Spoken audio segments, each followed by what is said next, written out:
Hello, hello, hello. Happy New Year. It's been a while, but I'm here now. I hope everyone had a very happy holiday. I did. We're in the second week of the new year. Anyway, I'm back. I'm going to be talking about special education. I do want to, add some things, make some things more clearer. On some things like special education teacher. Usually, a special ed teacher have a caseload, and we usually have about 18 students per case, on our caseload that we're responsible for on a daily and weekly basis. Where I may have to spend, in most cases, I do have to at least spend an hour per 18 students, individually or in groups, and sometimes 2 hours a week or more. Also, there are other categories. We have special ed teachers who teach and service students who are autistic. Now, a student who's autistic, there's so many different levels of autism. Autism is very interesting.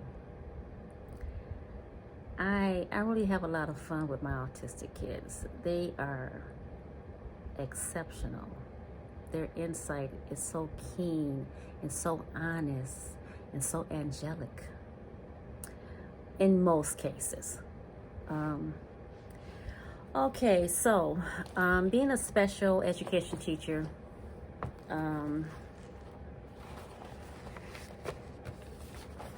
covers many areas. The first thing I like to tackle is reading, to find out their reading level, where they are at in their reading level. Can they read? Can they pronounce words? Can they enunciate? Try to identify the prefix, the suffix, the root of a word.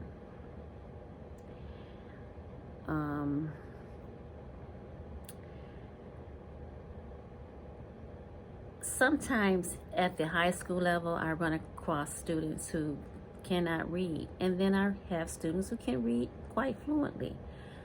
And after the reading has taken place, do they understand what they're reading?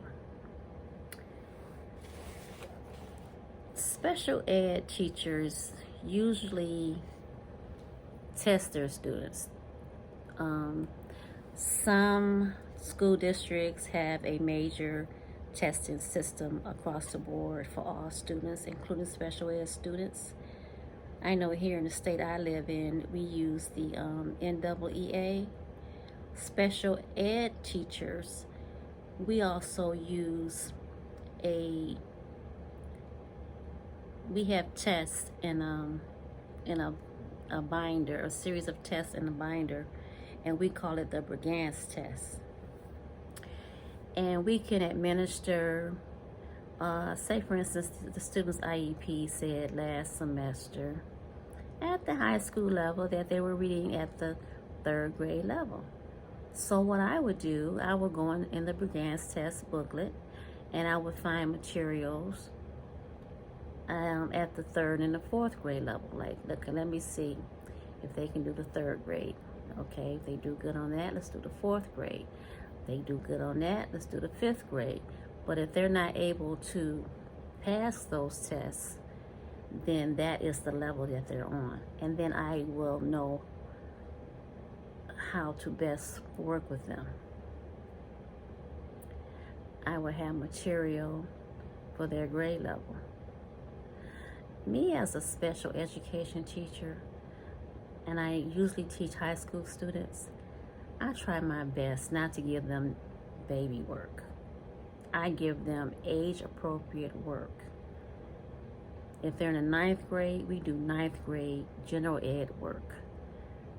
If we're in the 10th grade, we do 10th grade. A special ed teacher have to do reading diagnostics tests that help us to understand the students' strengths and weaknesses in reading. Also, in the state I live in different districts, they give the NWEA test at the beginning of the semester, in the middle of the semester, and near the end of the semester. So say for instance, one might be given like late September, then another one may be given like January, and then the last one will be given around April, Mayish. That way we can see if there's been progress over the period, over the weeks and the months. When introducing a story, it's good to first look for vocabulary. Some literature books will give you the vocabulary. So it's best for the students to look, examine, and study the vocabulary. Also, it's good that we do a book walk. What is a book walk? We just say, for instance, the story might be 5 or 10 pages long. We just look at the pages, look at the pictures, we turn the page, we talk about what we see. Let me back up. If it's a little small novel or an excerpt in a literature book, we look at the cover and we look at it, we talk about it. Then as we turn the pages, you know, a lot of pages might have some more illustrations. We talk about the pictures and illustrations. It gives you an idea of what the story is going to be about. And sometimes that kind of helps relax a student not to feel so apprehensive as they begin to dive into a story. So with the vocabulary and with the picture book walk, it kind of helps a student to kind of relax and get focused and get interested in the story. When it comes down to reading a story, we can read it together as teacher and, you know, small group. Or some students may want to read it on their own, but you have to kind of really supervise that because some students struggle with attention deficit disorders and they might read it or they might talk to their friends. But if you're talking to your friends, you're not reading, okay? Because you can't do both. So we have to get used to your students. You have to study them to know if they say, I want to read it on my own. Are you going to read it on your own, or are you going to go and have a conversation with your classmate? So me as a teacher, I just believe that we can just read it together. You know, I'll have them take turns reading. I usually start it off and then I let them read. Some students struggle, but I reassure my students that we are here to learn. We don't necessarily come here knowing it all. We are here to learn. This is where you come to learn. Don't feel embarrassed. Don't feel apprehensive because you don't know. This is why we're here.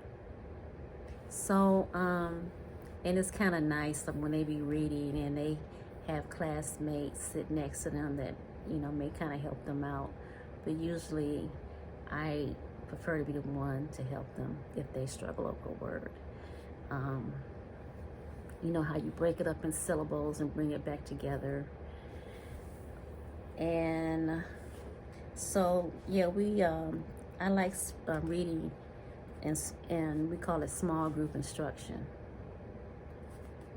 And it might be 2 or 3 students or 5 students. And I'm talking at the high school level.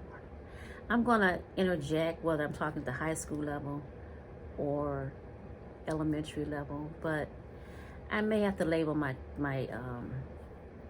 views high school, middle school, elementary.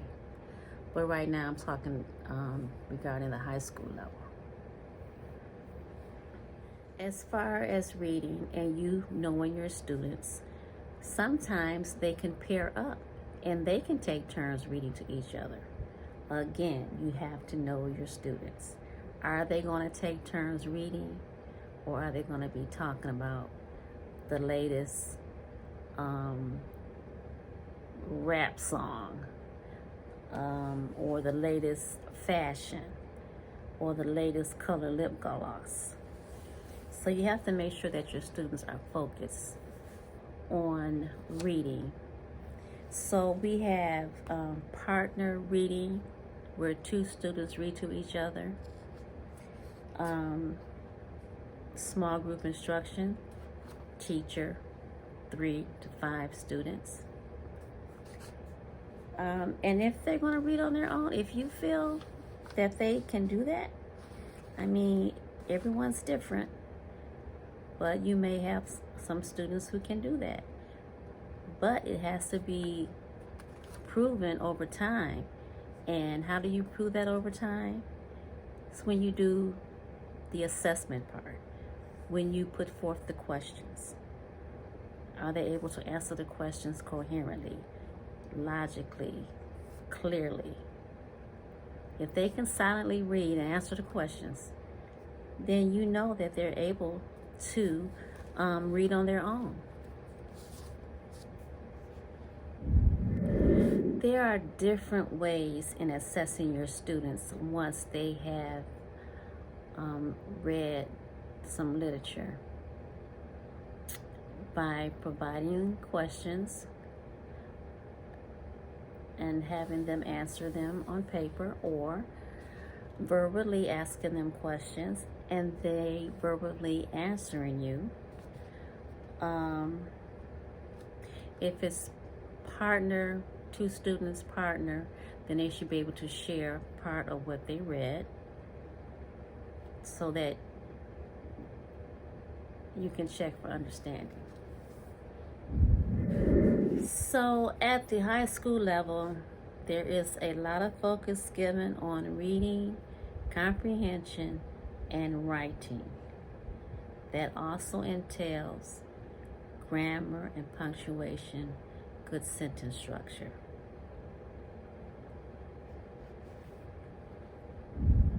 The high school literature books that I have taught out of and have seen are comprised of a lot of short stories condensed in a thick literature book. In my next segment, I'll talk about the literature comprised in the 9th grade level literature books.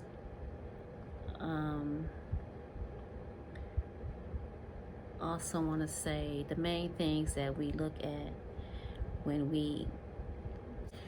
So in my upcoming videos, I do want to talk about the Common Core.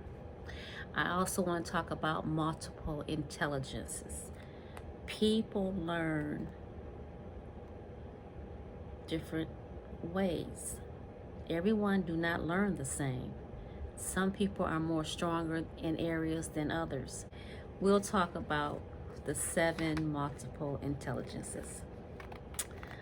Also, me being a special education teacher, I try to teach hitting all the areas. Like, I believe in linguistic, and I also believe in visual.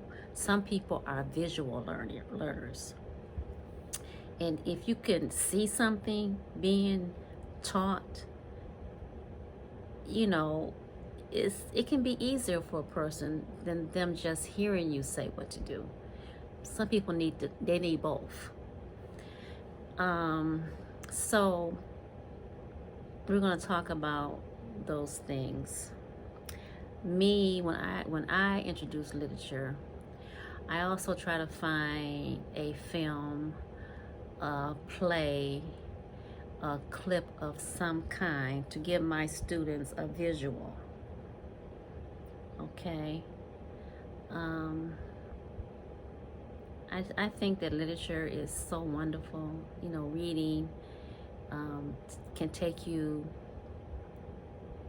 back in time, present time, in the future, and we have to try to instill in our students the funness